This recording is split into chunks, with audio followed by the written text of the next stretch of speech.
that the 400th would be a virtual one. Right? The cake was delicious. The virtual cake.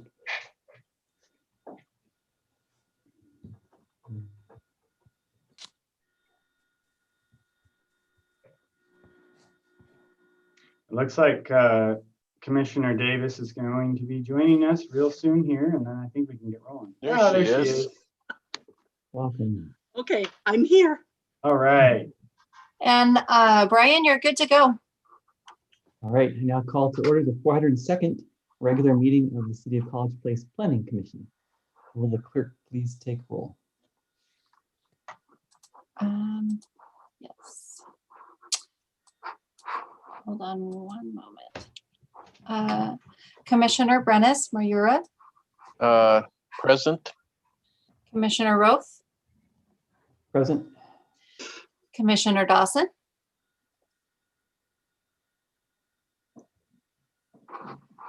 There you go. He's present, but he's on mute. he's on mute. Okay, Here we go. Present. Can you hear me? Yes. we can hear you. Commissioner Olson, Yeah. Commissioner Davis, Here.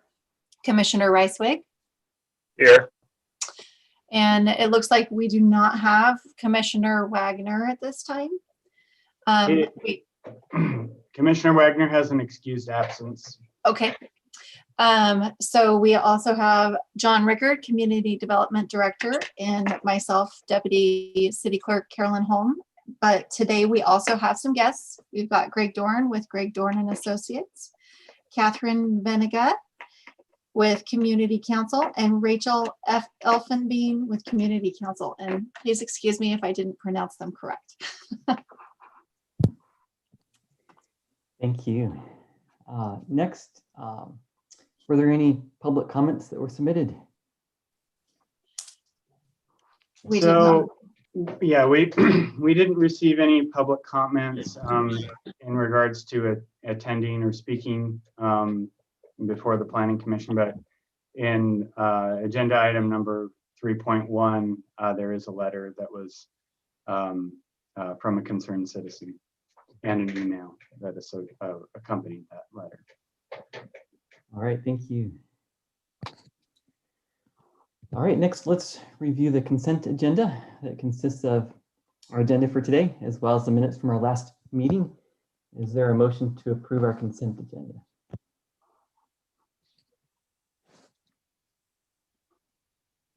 I motion to approve. Is there a Second. Thank you. Any discussion? So that was Commissioner Ricewig, and the second was Commissioner Olson. Yes. Good. Any discussion?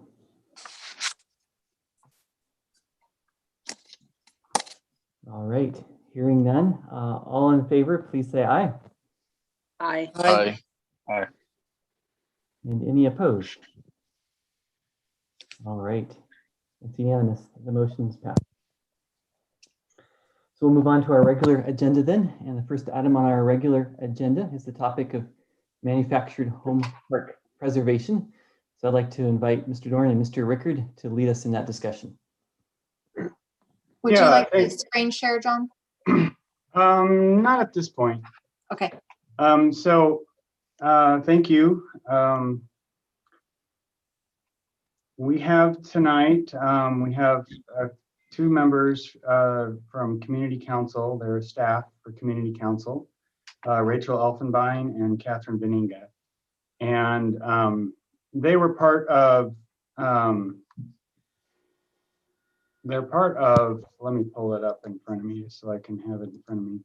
They're kind of leading a community task force that's been researching affordable housing options and policies that could be implemented by local jurisdictions to encourage affordable housing within Walla Walla Valley and beyond in our region. One of the topics for discussion was preservation of manufactured home parks. To kind of jump back a little bit, when we adopted our 2018 comprehensive plan, the city made some changes to our land uses and zoning, and we eliminated zoning classification that was specific to mobile home parks or manufactured home parks. So we have country estates within our community, and then we have Cedar Bend on the north end. Through the studies of the task force, one of the recommendations or that came about was how specific mobile home park, manufactured home park zoning actually is a preservation tool for those communities, which throughout the country are often at threat of being redeveloped. The intent of the cities behind our change within our comprehensive plan and zoning changes was we were hopeful that it would actually encourage mobile home park developments within our community by making it an allowed use in the multifamily zoning. So we eliminated that specific classification and rezoned the parks that we have to a multifamily zoning district. We have, of course, other multifamily zones throughout the city, and we were hopeful that the intent was that we might see some smaller parks develop within the multifamily zones and not have to go through a specific rezone process because if they're allowed now, parks are allowed outright within the multifamily zoning district. So they would just the developers would have to, go through the development process, but wouldn't be faced with opposition from neighboring residences that might not want that sort of development in their backyard. So with that, I guess I think I would turn it over to Rachel and Catherine and kind of go over the task force's their recommendations that they've come up with so far, and then the intent of this meeting is also to have an open dialogue. So if there's questions that pop up throughout, we'd like to just have this be a conversation, and then I think at the end, Commissioner Roth will go around and ask if there's any final comments from the commission. So Rachel and Catherine, the floor is yours. Thank you, John. Hello, everyone, and thank you for the invitation.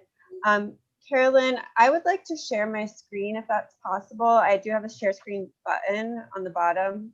Is that all right with you? Fine. Oh, it said host. It is. Hold on one moment. I'm just fixing it so that it will allow you. It should be fine now.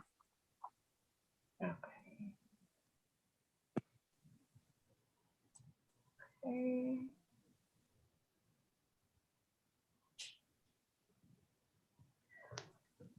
Well, thank you once again for the invitation to speak. As John said, my name is Dr. Rachel Elfenbein, and I'm the Advocacy Coordinator with Community Council. My colleague, Catherine Veninga, Dr. Catherine Veninga is also here with me tonight. She's the Study Coordinator for Community Council. So I'll get started with a presentation to you, and then Catherine can chime in at any time or at the end if Catherine wants to add to what I'm presenting. But as John said, I'll discuss the study, the affordable housing study that Community Council facilitated, and specifically the recommendations from the affordable housing study report that relate to manufactured housing and the work that the Affordable Housing Implementation Task Force has been doing around manufactured housing, community preservation in particular, since we began our work in late 2019. So just to start off, in case you're not aware of Community Council and what we do, we're a nonprofit organization that works throughout our region of Columbia and Walla Walla counties and the Milton Freewater area.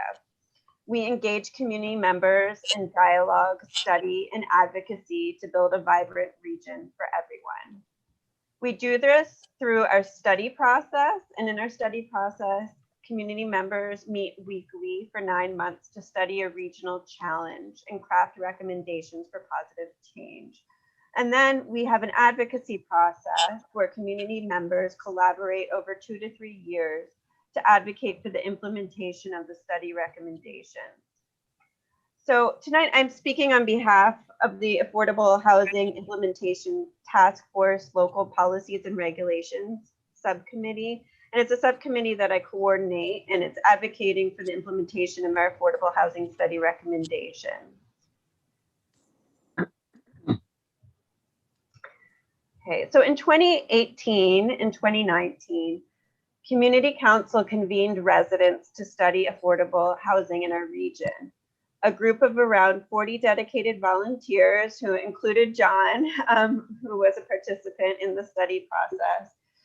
He worked with these other volunteers to understand the situation of affordable housing in our region and craft a range of solutions. The study group heard from different speakers and stakeholders, sometimes local, sometimes not, sometimes covering many different aspects of the topic. And they heard about not just production of more homes, but also kind of the consumption side, the user side, so that the committee could understand the state of access to housing in our region.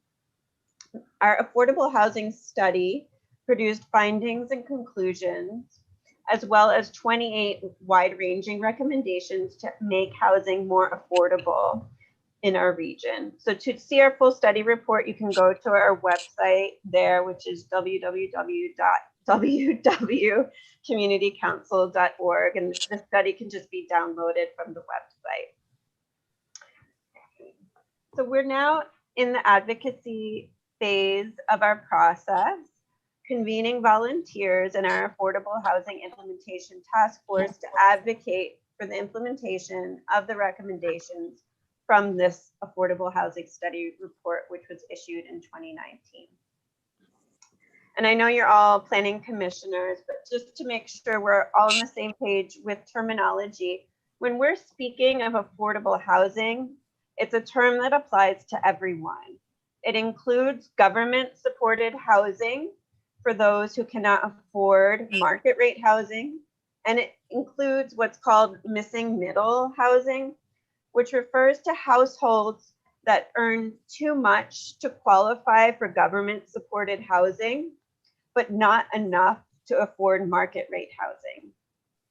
And housing is affordable when housing costs, which include a mortgage or rent and utilities, do not exceed 30% of a household's pre-tax income. Households that spend more than 30% of their income on housing costs are cost burdened. So these are the definitions that we use to define affordable housing and cost burden in our region. And they're also definitions that draw on HUD definitions. So here's a summary of what our affordable housing study found about our region's affordable housing crisis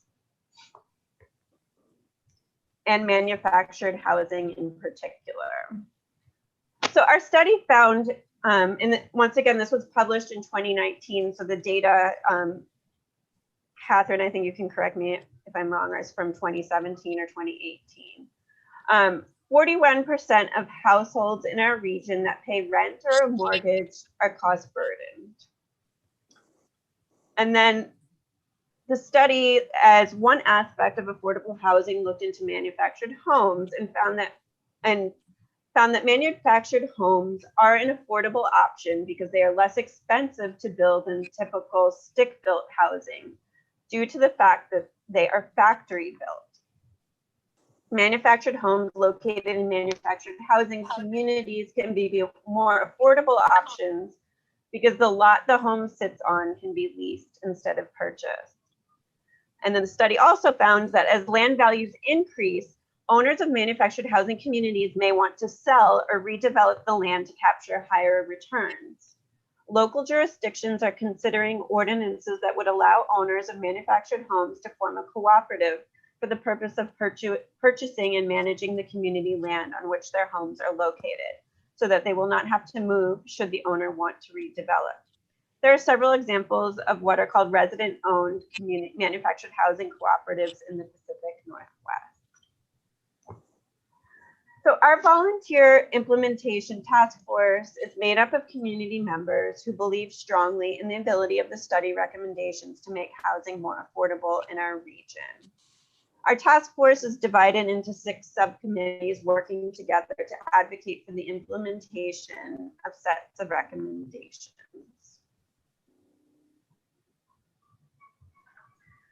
The Local Policies and Regulations Subcommittee has been working on Recommendation 23 from the Affordable Housing Study Report. And this is a recommendation about allowing for the preservation and development of manufactured housing communities. As our study report found, preserving existing homes is the most cost-effective way of supporting affordable housing. And often the most affordable non-subsidized homes are manufactured homes. The subcommittee has written the Manufactured Housing Preservation Policy Report based on research with a wide range of stakeholders in our region and from across the Pacific Northwest. I believe that John gave you a copy of that report. Is that correct, John? Yes. So, yeah, John is Yes, yes, you have they were a provided a that copy of the report and also a copy of the original affordable housing study. Yeah. Oh, awesome, great. Okay. So this is the recommendation that we've been working on in this local policies subcommittee. And through this research and writing this report, we discovered different policy options and learned about different policy options that can be used to help preserve manufactured home parks. So they're discussed in the report. One of them is a manufactured home park opportunity to purchase legislation. And this could be done at a state level or a local level. Oregon, for example, has statewide manufactured home park opportunity to purchase legislation. And there's currently a bill in Washington state, which is similar legislation, which would provide residents the opportunity to purchase the manufactured home park. It provides them with kind of a protected period once the park goes on sale, in which the residents have time to organize together and decide if they want to pursue purchasing the park as a cooperative. There are also nonprofit organizations that support residents' ability to purchase the manufactured home parks in which they live, because most residents in manufactured home parks are lower income folks. They wouldn't have the kind of upfront capital to purchase the parks outright, and there are organizations that support residents in organizing as cooperatives and provide upfront financing and train them in nonprofit management. There's also tax policies that incentivize the sale of manufactured home parks to residents. I believe it was in 2019 or 2020, Washington State passed such a policy that I think gives a 1.67% tax rebate on sale of housing to nonprofits, or, for example, a resident-owned manufactured home park community. Then there's manufactured housing zoning, which is what College Place, I believe, had up until 2018 that John talked about. There's zoning ordinances placing conditions on manufactured home park closure. And then there's a moratorium on manufactured home park redevelopment. Oftentimes, a moratorium is placed if an owner is saying that they want to sell the park and there isn't a plan in place for where the residents could move to and how their homes could be moved. So that's usually an emergency measure that's enacted to protect the residents. So in addition, And in combination with our state and federal policy subcommittee, we have advocated for Washington state manufactured housing resident opportunity to purchase legislation, which is described in the report. Currently, it's in the Washington State House and it's Bill 1100. It was in the state legislature last year and passed the House, but did not pass the Senate, so it's been reintroduced. As I said before, Oregon already has opportunity to purchase legislation, and a number of other states in the country do. I think New Hampshire might have been the first state to enact manufactured home park opportunity to purchase legislation. And I think as a result of that kind of enabling legislation, New Hampshire probably leads the country in the number of resident-owned cooperatives in a state owned by manufactured homeowners. And as I said before, there are different nonprofit organizations that support residents' ability to organize together to purchase their home and to steward the land on which the homes sit. One is called ROC, which stands for Resident-Owned Communities. It's a national organization, and then we also have kind of the chapter or the affiliate here in the Pacific Northwest called ROC Northwest. So they specifically assist manufactured home park residents in Washington and Idaho. And so if the residents want to organize to purchase a park, ROC will assist them in that kind of organizing and help them through that process and provide kind of upfront financing, which the residents would pay back. And then they train them in forming a nonprofit and a cooperative and how to run the cooperative and how to steward the land. And I think they provide about 10 years of support to the residents so that they can become a successful nonprofit organization. And then there's the Association of Manufactured Homeowners, which is an association here in Washington state representing the manufactured homeowners, the residents in manufactured housing parks. And then there's CASA of Oregon, which is basically the same as ROC Northwest, but it's in Oregon. And so they assist manufactured housing park residents in Oregon when they do want to form cooperatives and buy the parks, which their homes are sited on. And like I said, there are tax policies that could be used to incentivize the sale of manufactured home parks to residents.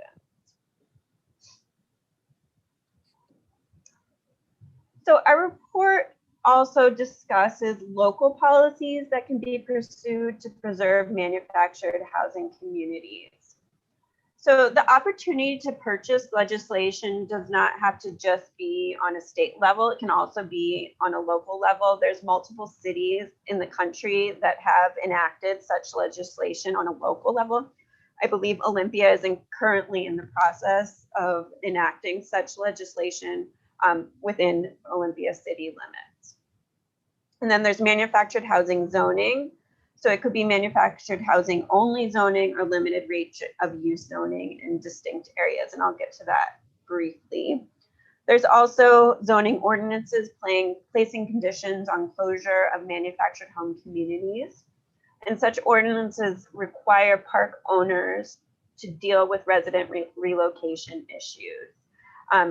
As I said before, oftentimes the residents in manufactured home parks are lower income.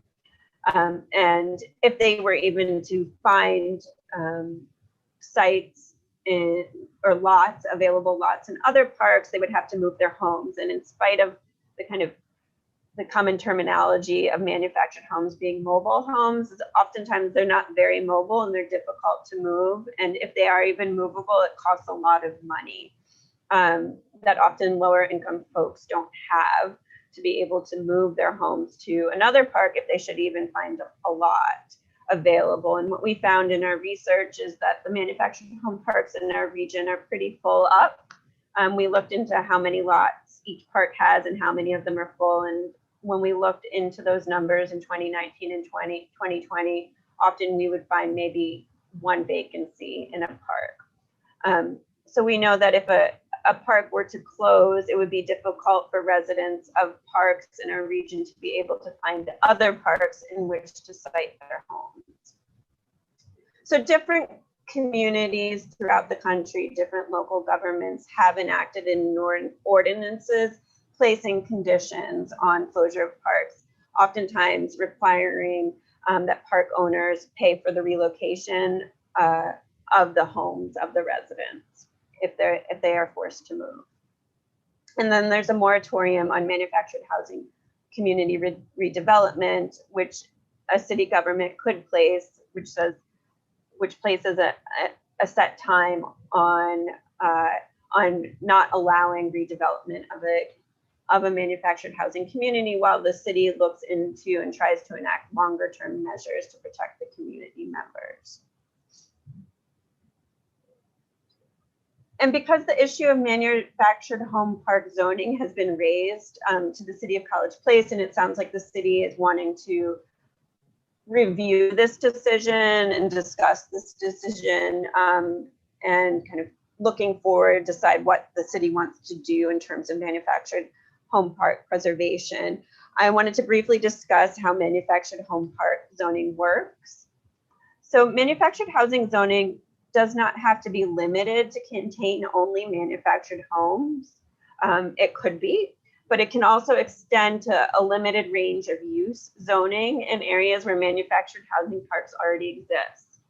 So other uses within a manufactured housing zone can include, for example, laundromats, childcare facilities, recreation facilities, support facilities, senior centers, agriculture, churches, and open public spaces. The intention of such zoning is to allow for necessary facilities and public uses that do not create upward pressure on land values and to keep homes and services affordable for low and moderate income community members. So this is, as you know, College Place has already had manufactured housing zoning, and it's been adopted in multiple communities in the Pacific Northwest, and it has been upheld in the U.S. Appeals Court when it has been challenged. So it has been a successful measure to keep manufactured home community members stably housed. So that's it for my presentation for now, and I wanted to invite Catherine to add anything that you might want at this moment. Sure. Thanks, Rachel, and thanks for having us, everyone. I think what I would add is, there's always a question of, well, how urgent is this issue and do we need to do anything? And to that, I would just point out that, so I have a background as an urban geographer and urban policy. And what we know is that in urban land markets, there are what we call rent gaps, which are places where the land is actually sort of lower value. And over time, those rent gaps move around the city. And what happens with manufactured housing parks typically is they were originally built on the outskirts of cities, right? Sort of far away from the urban core. But as cities grow outwards, they get closer and closer, and those sort of outlying areas are no longer outlined. They're sort of peri-urban areas or maybe urban areas.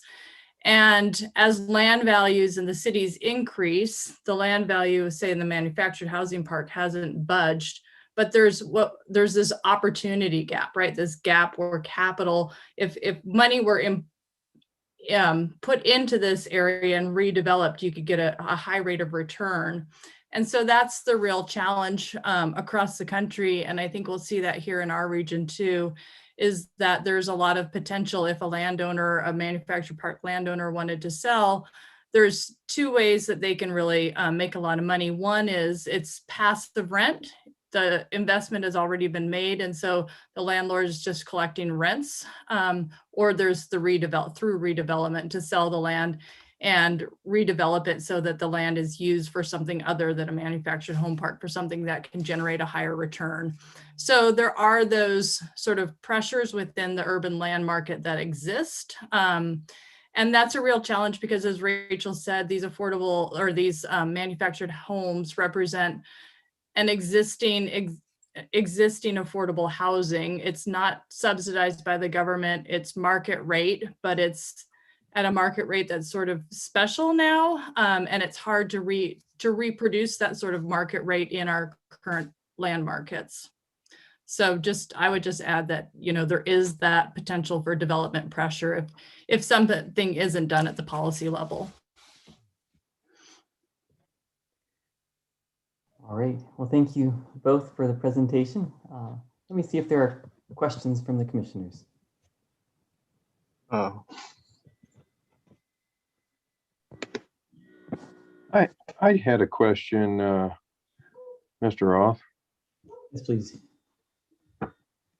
Yeah, thanks for your presentation. I appreciated that. Just to understand it a little bit more, the preservation of the mobile home park is more of a, it's more of a preservation of theoretical lower rents or lower monthly outlay. Is that correct? Is that the benefit of, say, retaining them versus putting something of higher density in, maybe something more modern with potentially better amenities and stuff? Seems in some ways to be, in my mind at least, it seems like, oh, well, that would preserve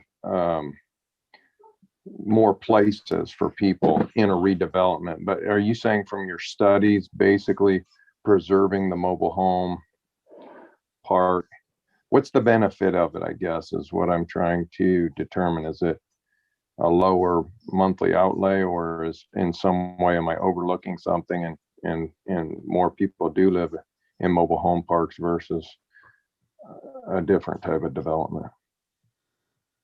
Well, I'd say the biggest benefit is the affordable homes for the residents of the community.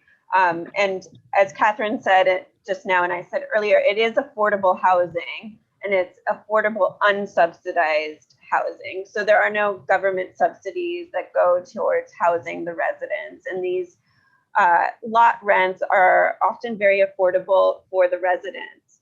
But we do know that building new homes, if a lot were to be redeveloped, say into, like you said, denser, maybe an apartment building, it tends to be a lot more expensive. So what we've learned from other communities in the Pacific Northwest, where residents have been displaced, well, they have ended up displaced because now they can't, if the park is redeveloped into a different style of development, oftentimes they can't afford to then live in what is developed, and then they become displaced. And that's an issue because we don't really, in our region, we don't have enough housing, period, for all the people in our region, but we especially have a major gap in affordable housing. So what we're concerned with is preserving these homes as affordable homes for the residents. And it's also a much more affordable tool for governments because, as I said, they're not subsidized. Whereas, housing authority homes are subsidized. Apartments with Section 8 vouchers are subsidized. This is a lot less costly for governments to enact than enacting a subsidy program to make sure that residents can stay stably housed. Catherine, do you want to add some? Yeah, I think I just add, sort of building on the question about cost, and who's going to pay for it, that sort of thing. We also learned that it's very, very expensive to build, as I'm sure you all know, but it's really hard to do multifamily housing development in this region in particular. And I think College Place is probably especially challenged by that because unlike the city of Walla Walla, you don't have access to the multifamily tax exemption.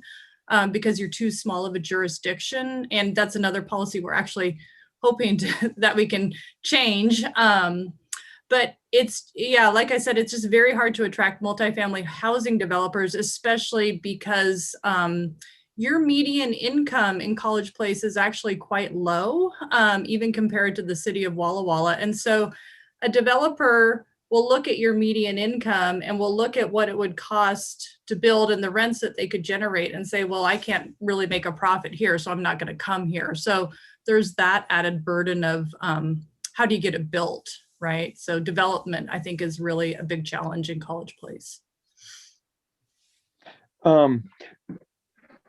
Yeah, my one question was, is there something in this, in implementing this, like let's say, for example, there's a moratorium if somebody wants to sell a park and they say, oh, well, you can't sell it for such and such a time. I mean, if the owner of the park's renting the lot space for say $250 per month, but they're not allowed to sell it, I mean, can't they just charge $500 a month and then, their hands are tied in some way from getting rid of it with a moratorium or from future development? So they just basically say, well, shoot, if we can't be profitable, we'll just raise our lot rents by whatever the number is that's comparable. I mean, in other words, I guess it seems like there'd have to be stops in that as well, or regardless of what we call it, it's still, the price goes up. I mean, that could happen. We don't have any kind of rent control around the lot rent, but I believe moratoria, John, you can maybe chime in. It's limited originally to 6 months or 12 months under Washington state legislation. So it's a temporary measure, and it's happened in communities where all of a sudden a park owner says they want to sell. And I think local governments have stepped in because there's nowhere for the residents to move. If the park owner wants to sell and redevelop the property, and the city wants to take measures to protect the residents. And so they say, we'll set a moratorium for 6 months or 12 months while we come up with kind of longer term policy solutions to address this problem. So it's a short term, it's not a solution. It's kind of a short term stopgap measure to keep the status quo going, where they stay housed, the owner continues to collect the lot rents, and then it lifts, and then the owner is entitled to sell. But John, do you know how long it's limited to in Washington? Yeah, so under Washington state law, for instance, we passed a moratorium when we were dealing with the hemp farm in College Place, and they can be for as long as up to a year, and then you can, if you need further time, the council could enact an extension. I think they're like 6-month periods, and the purpose is, as Rachel mentioned, is to basically allow the community to find a solution, whether it is relocation for the homes and the residents, or it's providing the residents an opportunity to form a co-op to purchase the land. I think, Rachel, we have that ability right now under Washington state law. I haven't looked into the specifics of manufactured homes, but I know we have, as a tool for cities, we have moratorium authorities. We have to hold hearings on those sort of things, and then we have to show that we're working towards a solution. We just can't, every 6 months extend the moratorium and not be working on a solution.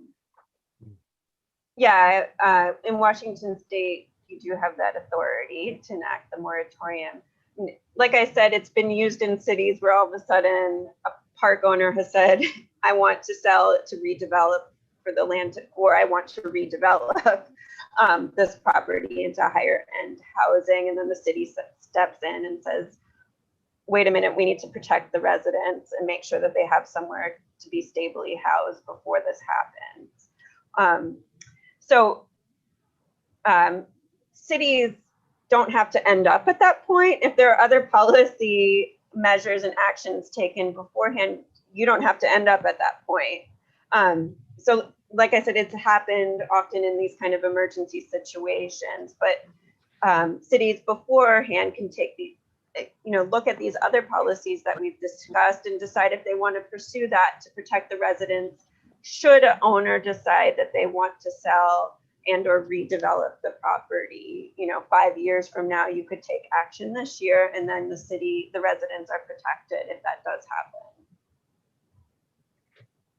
happen. I'd like to give Commissioner Prentice an opportunity to ask a question. Yeah, so I have a couple of questions. One is to understand, I guess, the how these manufactured home parks work.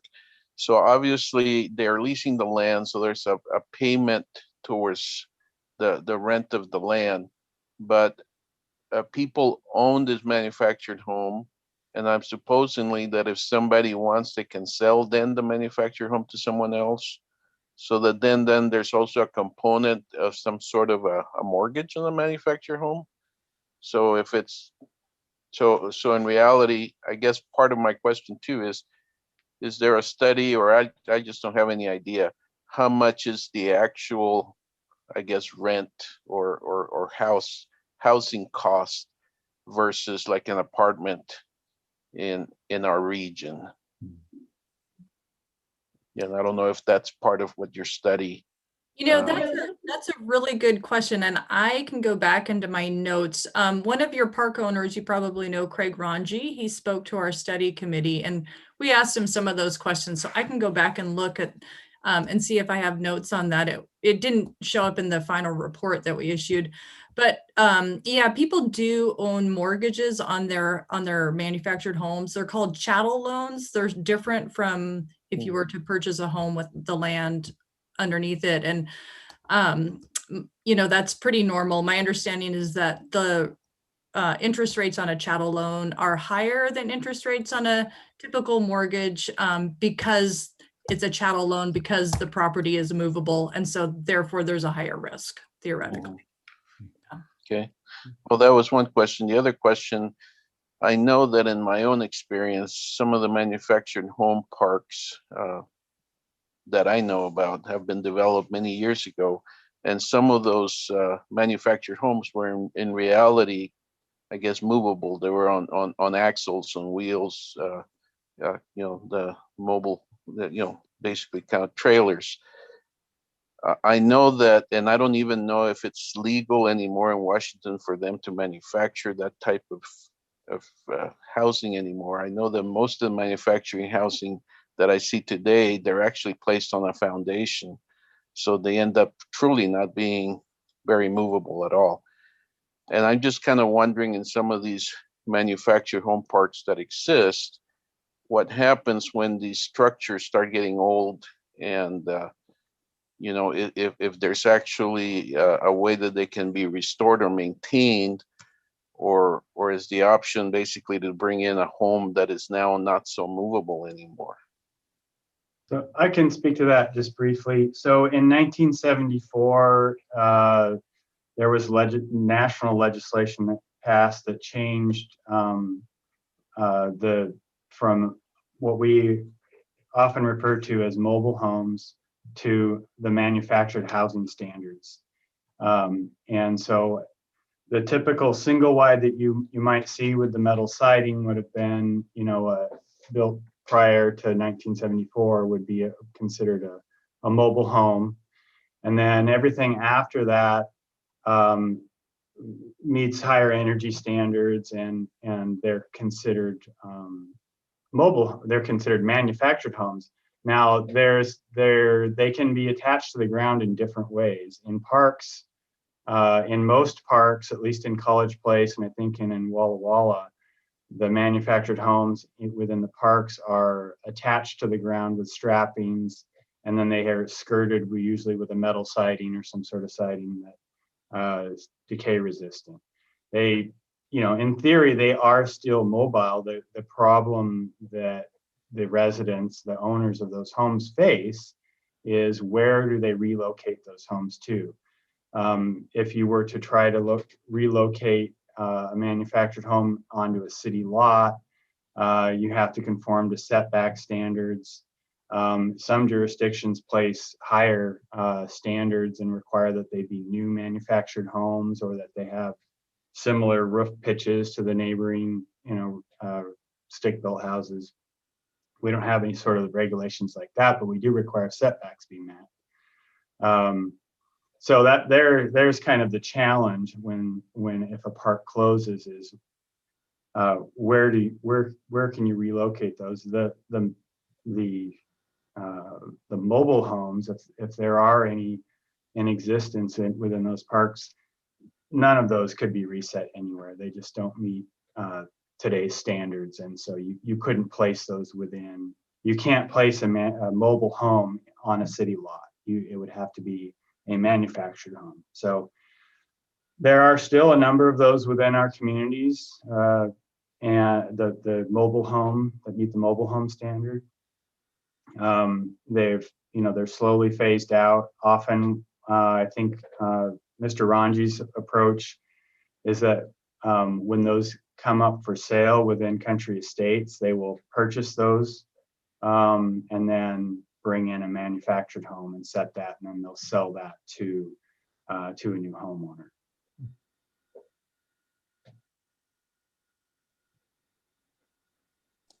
All right, are there other questions from the commissioners? Well, I was able to dig around in my notes pretty quickly. And I found that what we learned is that lease rates on the east side can run from $300 to $600 a month. And if you were to purchase a brand new double section manufactured home, it could cost you about $150,000. So not cheap, right? But not as expensive as a market rate home. What were the rents again? 300 to what? 600. To 600. That's what we learned during the study. So I don't know if that's still accurate, but yeah. And then I think during the study, you also spoke with someone who sells slightly used manufactured homes in the region as well.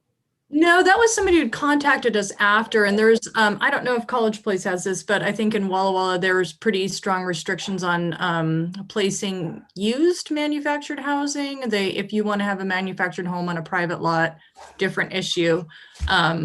It has to be a brand new one. Right, and College Place does not, I remember from our research. Yeah, we don't have that level of requirement. It just has to be a manufactured home. One thing that I would like to point out in terms of the parks that we have in College Place, and this is often a reason for parks closing, is that the utilities within those parks, the water and sewer, they are often private. And as you can imagine, if these parks were started, in the 60s and 70s, a lot of those utilities are coming of age and need to be replaced. Within country estates in particular, the streets within that subdivision are not private, they're public, and the water and sewer within those are public. So that park owner does not face those expenses. So that's one thing. And from a community standpoint, the community is invested in that neighborhood in keeping it affordable by keeping up on those utilities and the roadways. There's most of Cedar Bend has public roads. Half of them are private, but all of the utilities within that are public water and sewer utilities.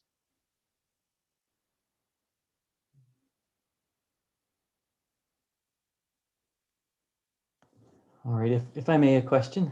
I'm interested in, so we've been focusing on mobile home park preservation. What's our sense of how that will fit into the broader mix of affordable housing 20 years from now? Are we just trying to preserve something? Would we wish to encourage further development of mobile home parks? And I guess the reason for my question is wondering if we're interested in a particular zoning for mobile home parks. Is that a zoning that serves us well, both today as well as 20 years from now or 40 years from now as a city, or is a more flexible zoning that allows other types of affordable housing more appropriate?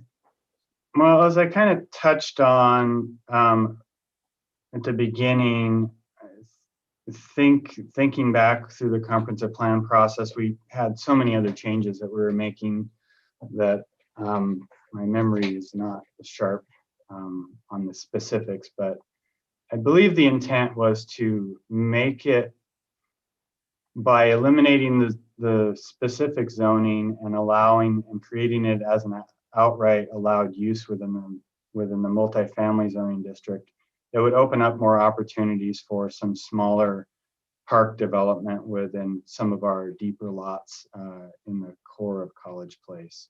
Not big parks, but maybe 3-5 units on a lot.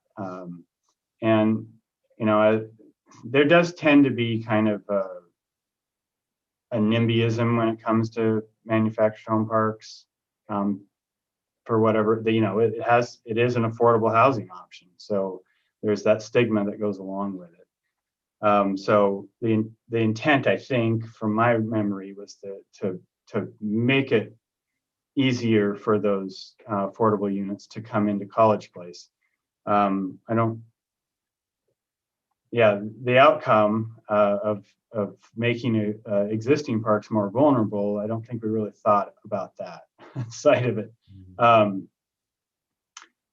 So the tool of zoning, if we had kept it in place, it wouldn't prohibit the park owner from selling the land.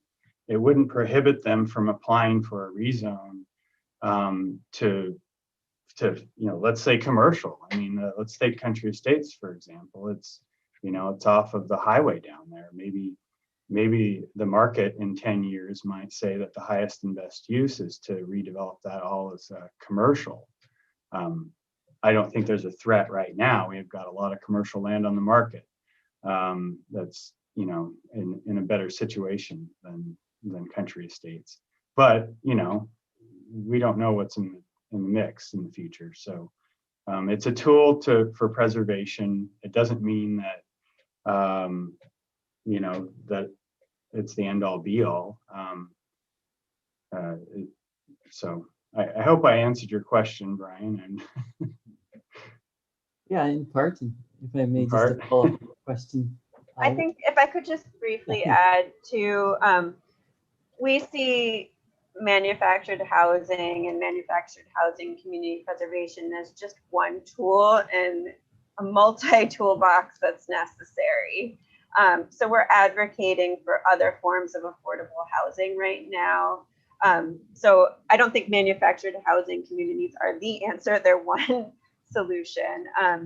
But because the communities are providing vital affordable housing that isn't available anywhere else, basically in our region, our concern is what would happen to those community members if the parks were to be redeveloped for more expensive housing. But we're advocating for other forms of affordable housing as well. And we're working with volunteers to start our region's first community land trust, which is also a long-term affordable housing strategy. Okay, thank you. yeah, I think that's a good point, Rachel, that this zoning is only one tool in our toolbox.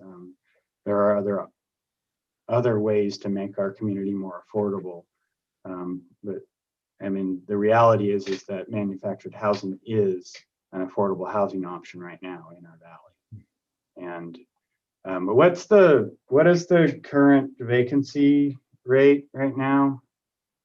Do we know? For apartment, Not vacancy rate. Occupant. What's the dang term? we'll describe it and then we'll give you the term. the vacant, is it vacancy rate? No. The number of units that are on the market available for rent that are affordable.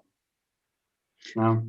Well, the vacancy rate is the number of units in the market that are available. And we don't break that down by affordability, right? Because that varies according to your income. Right. But we did find when we did the study that Washington State had among the lowest vacancy rates in the nation, and Walla Walla had among the lowest vacancy rates in Washington. And our vacancy rate for studio and 1-bedroom units is like 0.5%.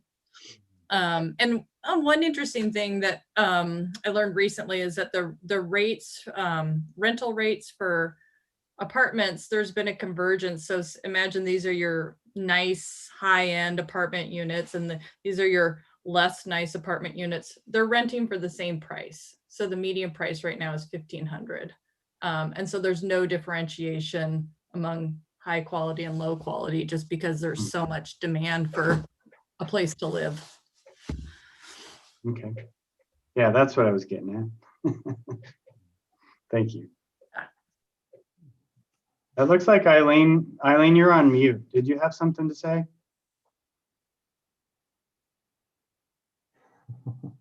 You're still on mute. Try the lower left-hand screen. There should be a little microphone button. Or you can maybe push your space bar.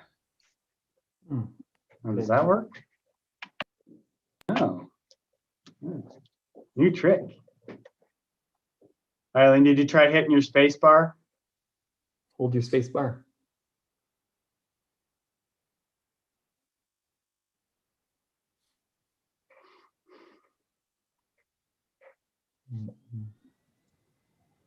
No.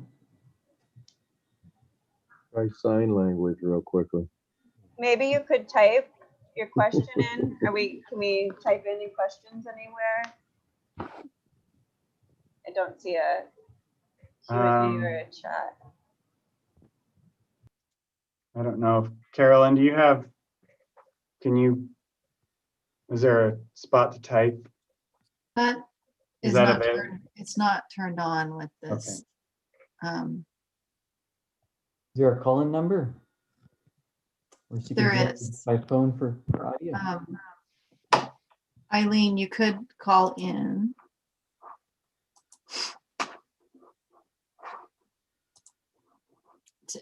This number right here.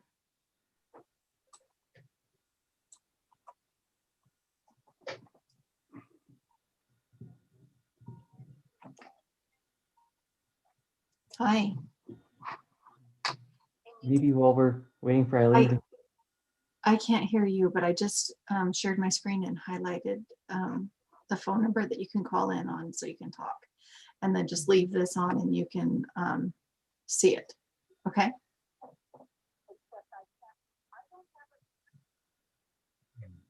Well, then log out and log back in. Rachel, well, she's trying to get Eileen on. Okay, log Can out. you speak a little bit about what the application you're preparing to Walla Walla, to the city of Walla Walla for an amendment? Are you far enough along that you can speak about that? Yeah, and we're looking at working with College Place next after Walla Walla in terms of the deadline. We're looking at comprehensive plan amendments, proposals for amending the comprehensive plan. So we've gone through Walla Walla's comprehensive plan and have drafted some proposed amendments, and some of them are minor. We noticed, for example, that Walla Walla's comprehensive plan talks about preservation of housing, but did not talk about preservation of manufactured housing communities in particular. And what we learned talking with stakeholders and organizations that work with manufactured housing park residents is that that's a very important tool to enable more specific policies to be passed on a local level by having that kind of in the comprehensive plan and the overarching framework for the way the city understands and approaches housing issues. So we have some language about that, about the importance of preserving manufactured homes and manufactured home communities that we're suggesting, as well as tools to mitigate displacement of lower income residents and vulnerable residents. Is there anything else, Catherine, that I'm missing? Not that I can think of at the moment. I can see Commissioner Davis has not got the red button, so Right. I can hear you now. Thank you, Rachel. Okay. I want to come at a little different angle. I live in one of Craig Ranji's parks. And the reason we sold our big home and moved here was because of our age And we felt we would be safer in this community and did not want to go to assisted living. We were not that old yet. And we feel that they provide a safety net for older people. And I live in a 55 and older park. So with the older generation retiring all over the place, I just see the need. They may not see the need yet, but all of a sudden they're going to have to do something different. And the ADUs that we have talked about, that is an option too, but we didn't want to live next to our kids. So we chose this community, and we were able to sell our house, pay cash for our home, and we have very little to put out every month. So it's given us freedom. So speaking as an older adult, that was our reasoning. Plus, I don't have all the yard work, but I still have a little garden, and we have a swimming pool here, and just things that we like.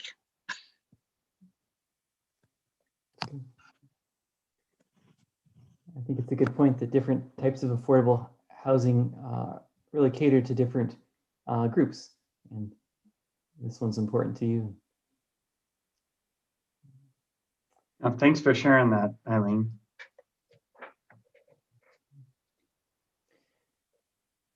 Are there other comments or questions from the commissioners?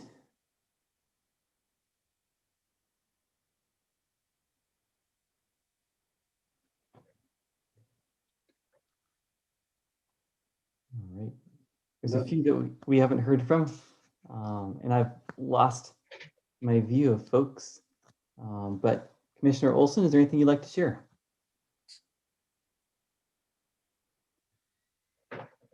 I think he worded no. Thank you. Let's see, Commissioner Reiswig.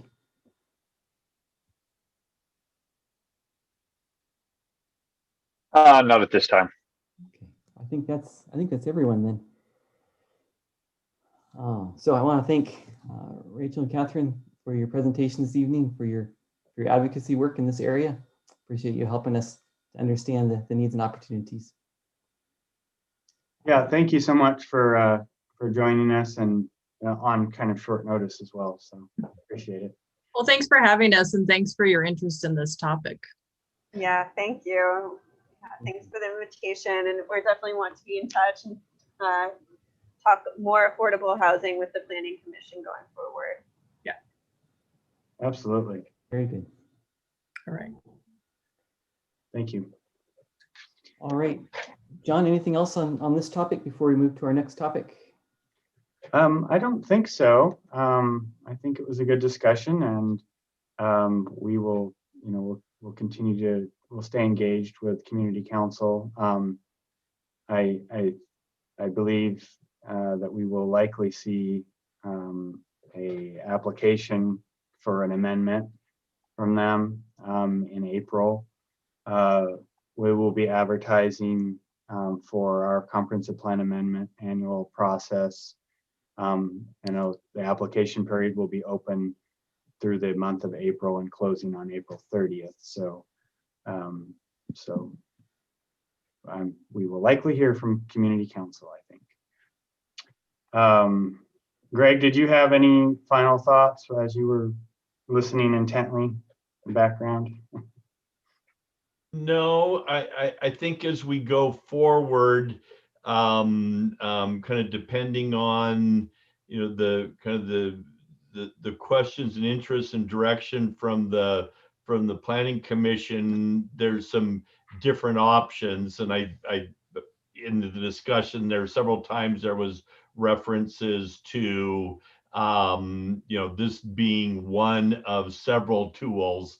And so as this discussion continues, we can talk about what some of those other tools are and some of the pros and cons. And I've made a few notes of some ideas that, John, that you and I maybe can kick around as well. So I have nothing more to add at this point. Maybe just would encourage the commissioners to think about the discussion tonight in future meetings. Maybe, you know, we could have some more discussion about direction or thoughts about how the commission might want to proceed, and then we can bring in the different, you know, maybe some more specific proposals in addition to ones that may be proposed by the community council. Carolyn, can I have access to share the screen real quick before we leave this topic? I think. Yeah, I got it now. Anyone can. Okay. Screen do I want to share? I have 3 of them.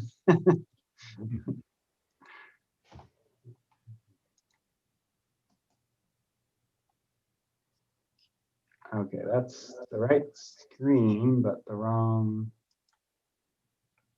No. What are you guys seeing? Are you seeing the board docs? Yes. Okay, good. Okay, so earlier Rachel mentioned the study that was done a couple years ago, and that is this community council study report right here. This is the big, it was 26 weeks and over 30 community members were involved. And I shared this with you before, I think after it was released. This is kind of the background document. And I would encourage you to go through it. There's a lot of great information in there. Some of the information might be a little stale, but it's a very well presented document about all of the different topics that the conversations that we had. But the one that's specific to the manufactured housing preservation is this. It's just a 5-page Word document, and it's very digestible. And this would be more focused on what an application that we might see for changes. So, if anything, please read the 5-page document, and then put the other one underneath your pillow and pull it out when you can't sleep in the middle of the night. Thank you, John, for the help in prioritizing. And Yeah. your efforts. Yeah, and I'll Brian and I had a discussion earlier today about, you know, I tend to throw a lot of information in these board docs because it's so easy to attach documents that are relevant. But I'll do a better job in the future of identifying the ones that are really important for you to take a close look at for our discussion.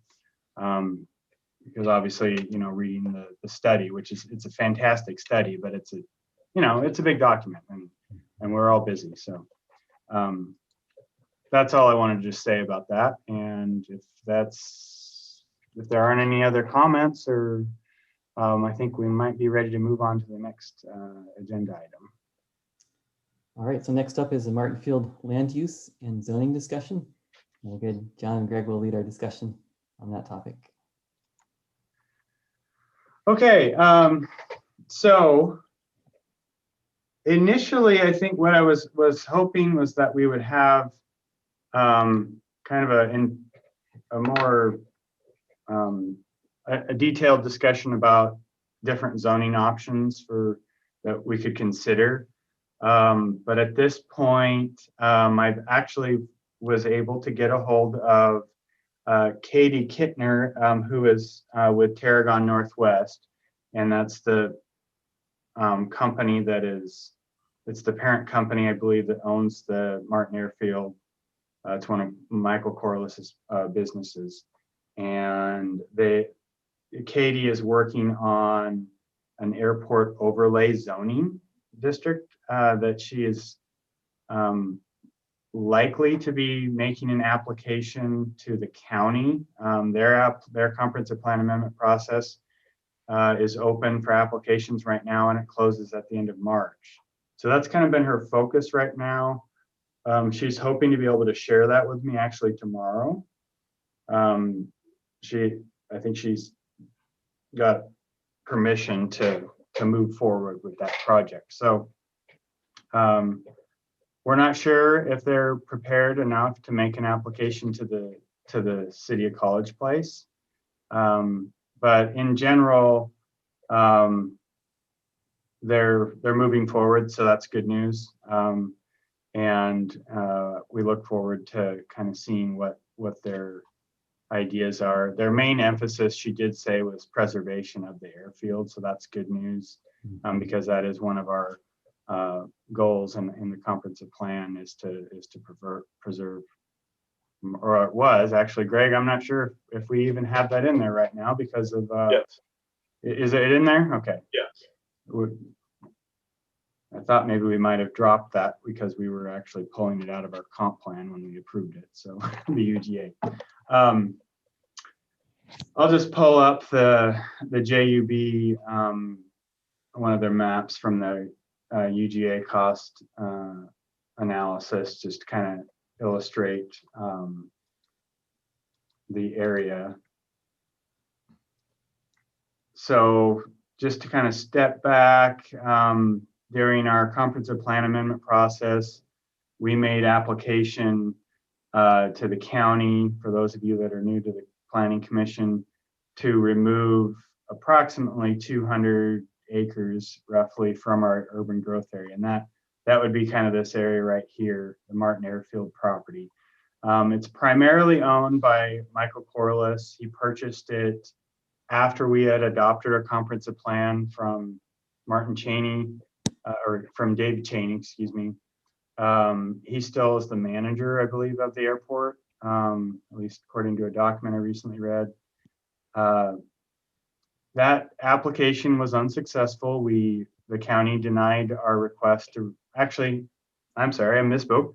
We actually withdrew our application during their comprehensive plan update process. And so through the timeline of when we adopted our comprehensive plan in 2018 and when the county was finally holding the hearings on our UGA applications, which was in 2019, we haven't addressed the land use or the zoning out at the Martin Airfield property. We did address the upper bluff area.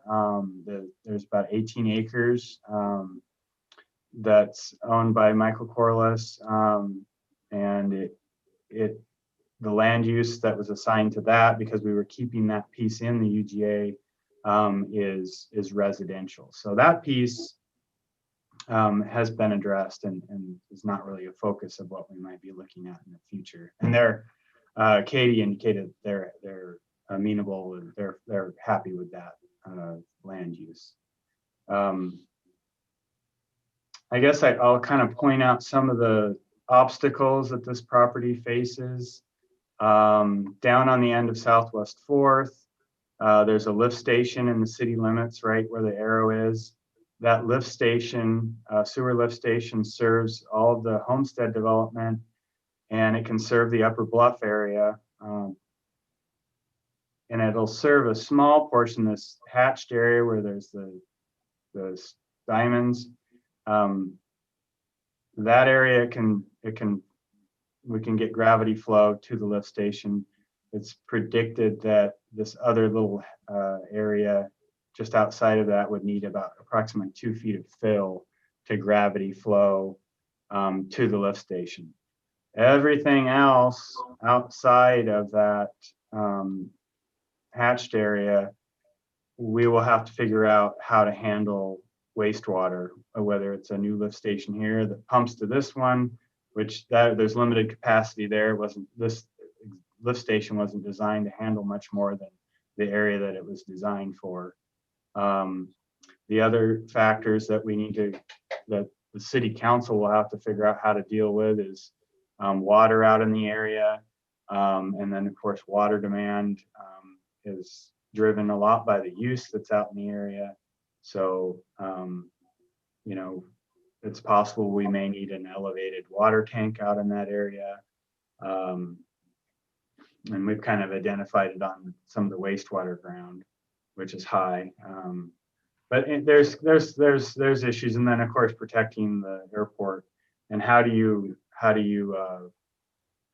bring all that together where you can reasonably supply those utilities to the area, and still have development that can support that level of infrastructure. So, and then the other thing, which are the roads out in that area, depending on what type of development occurs, you know, are the roads adequate as well? So a lot of things to consider from a utility standpoint. Greg, anything to add? Maybe only if you switch to the other map, John. And while you're doing that, you're not only, you know, there's the on the road issue, you've also got that the primary way to get to the site would be through or along the university campus. And so it also raises the question as to whether, you know, that road which goes through the campus and then a residential neighborhood is envisioned to be the primary access route to an industrial area. So there's more to the access issue than just the condition of the roads. But if you could, John, go to that other map. Which one are you referring to? The land use? Yeah, that future land use map that I think was in the board docs there. Oh, is it in there?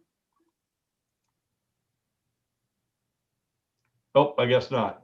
No, Oh. but I just pulled up the one from the comp plan. So is it The one you wanted?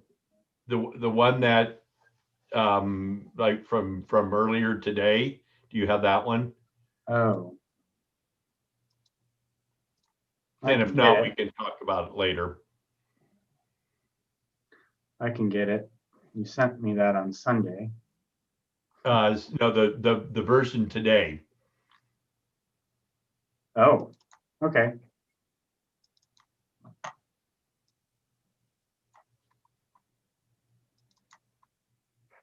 There we go. That's the one from today. I'm not seeing it. I don't know if the commissioners can see it. I still see board docs. Oh, almost.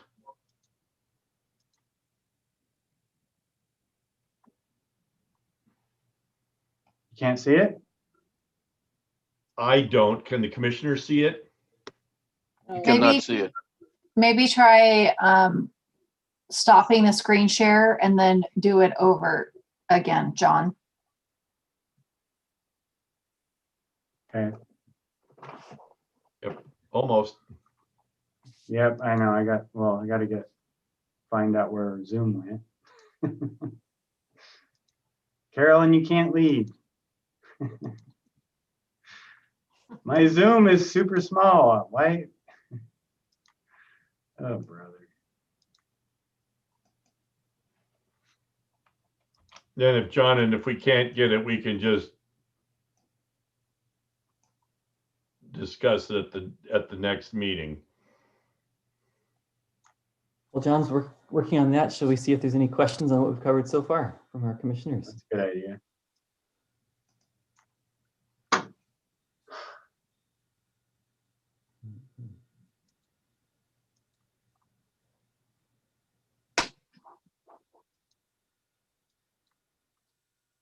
I cannot find. Oh, there it went over on my third screen at the top. There we go. Okay. Technology. Okay, can you see my screen now? Nope. I resumed share. For docs. It's, Seems like there's a little bit of a lag.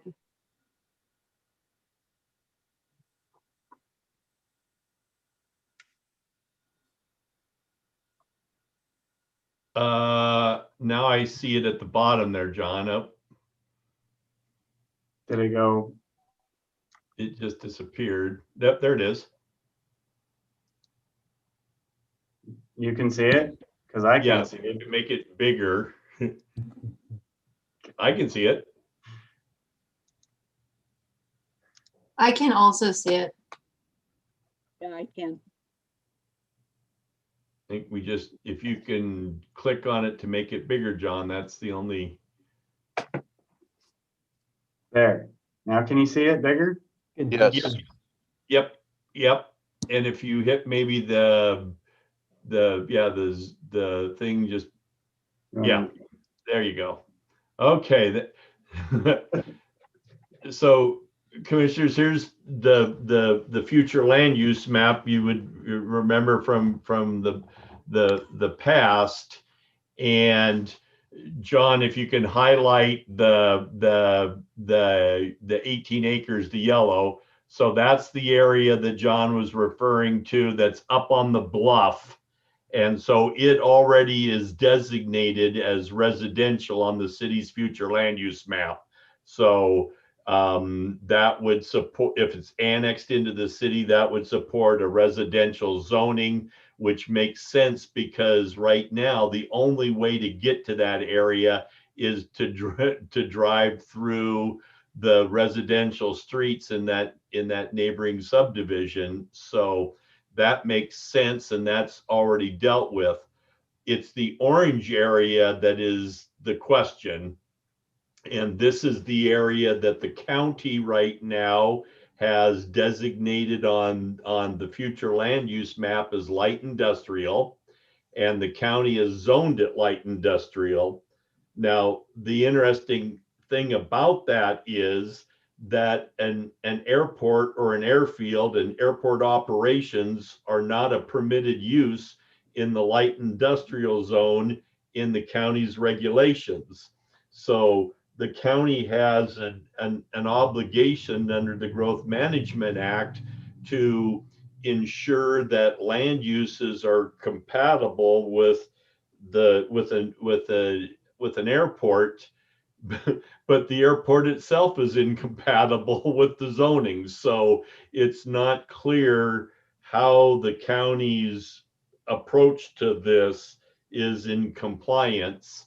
And so that's may get addressed by this application that comes in from the new owner of the property for this. That leaves the city then in a position of wondering how best to proceed, as if the question would be, does the new owner envision annexing into the city?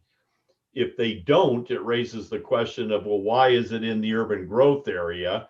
And if they do, it raises the question, how can city services be reasonably provided in the area, which is the criteria for an urban growth area, where urban services exist or can reasonably be provided. So there's some big question marks sitting here, and as the new owner starts to reveal what their plans are, then the city may be in a better decision or position to decide how to proceed. But one option could be to go back to the light industrial designation on the city's map so it aligns with the county. Or another option that I think we had mentioned the planning commission before is the city might consider something like a master plan development designation, which says that if this area is annexed into the city, development plans will be based on a master plan that's prepared for the area. and so that the city wouldn't be in the position of having to try to guess what the right zoning designation would be. And so there may be some advantages to promoting the master planning out in that area because it's 216 acres and it will have its own set of infrastructure needs and traffic that it generates and the like. So those are a couple of the options that we have. That's the big question. And I think at this point, John's thought to maybe just wait another month or two and start to see how what's revealed. That might give us a better sense of how the city might proceed. But at least the good news is that the 18 acres is right. The 216 isn't, but the 18 is. So I think maybe that's all I have to add, John, unless there any you wanted to further comment on that. No, I think at this point, we just need to hold tight and hopefully they'll share their draft with us shortly. And then, you know, Greg and I can look it over and then probably have a conversation with Katie and maybe even Mr. Corliss and get a better understanding of what it is, and then maybe even be able to bring that to you at some point.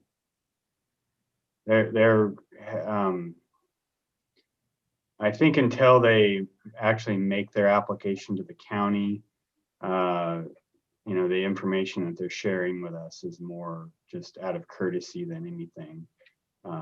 So I don't think until they make an application to the county that they will want us to share anything with, until then. So We'll look forward to seeing you on this when you know more. yeah. Good. Any final questions from the commissioners on this topic? I think I see Commissioner Brennan again. Yes, just wondering, that orange parcel that we showed, is that just a Corliss property, or is there one or a couple other properties in there? There's a couple of other properties in there. Okay. Residences that are there's 3 residences, but I think 2 of them are in private ownership. Okay. I think, if I remember right. So I guess to some degree is, I know that, you know, there's the predominant use there, the airport, but is there some process that those other owners are also, I guess, taken into account in this process? Or are we going to just let the airport owner kind of propose and we'll just go along with it? Well, we need to see what they're proposing, and definitely we need to engage with those other property owners to make sure that their residences are not, you know, don't become non-conforming uses. Well, yeah, they are non-conforming uses. I mean, they can continue them under, because they're grandfathered, but as a industrial zoning under the county, neither the airport nor those private residences are conforming. So the county has kind of made a big mess out of the area. But as a practical matter, you can't get to those properties or develop those properties independent of the airport. So they're kind of joined at the hip, whether they want to be or not. Yeah, one of those residences has to cross the runway to get to their house. But the other thing too is that light industrial zoning is not compatible with an airport. The uses that you allow in light industrial are just not compatible. And that is definitely something that the planner, Katie, is factoring in. Light industrial is not something that they want to go for going forward. So I just know that one of those residences they're friends with my daughter, and they have horses and stables, and it's just totally a different use. Yeah, I have a niece that's taken riding lessons out there a few Yeah. years ago. I mean, so. Yeah, it'll be interesting to see. I'm working with another town right now that has a airfield that's comparable to this. And there's a developer that wants to do a residential subdivision, but right adjacent to the airfield. And one of the features is it would be a kind of a fly in, fly out thing. And then there would be a taxiway, and you could taxi off the runway and taxi over into your residential neighborhood. And so, I mean, I don't know what the market is for something something like that, but that's what he's proposing. He's proposing to annex into the city and build a series of houses that have some kind of ability to taxi, and whether they would park the planes on individual lots or they might have their own cluster of hangars over there, don't know.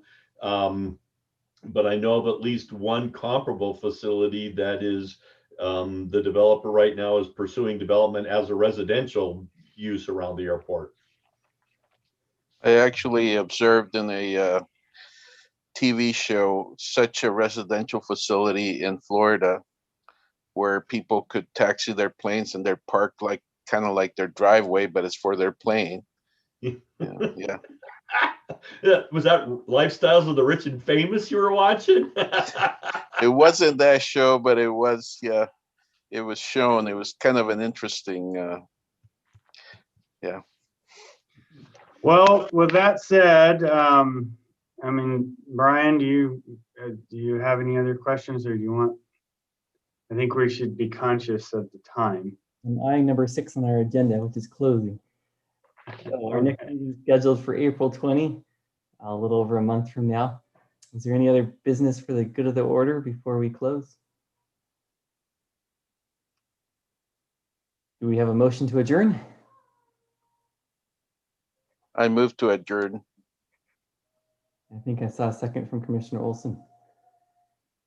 Good. Well, if there's no objection, then our meeting's adjourned at 8:34 p.m. Thank you, everyone. Thank you. Thank you. Good discussion today.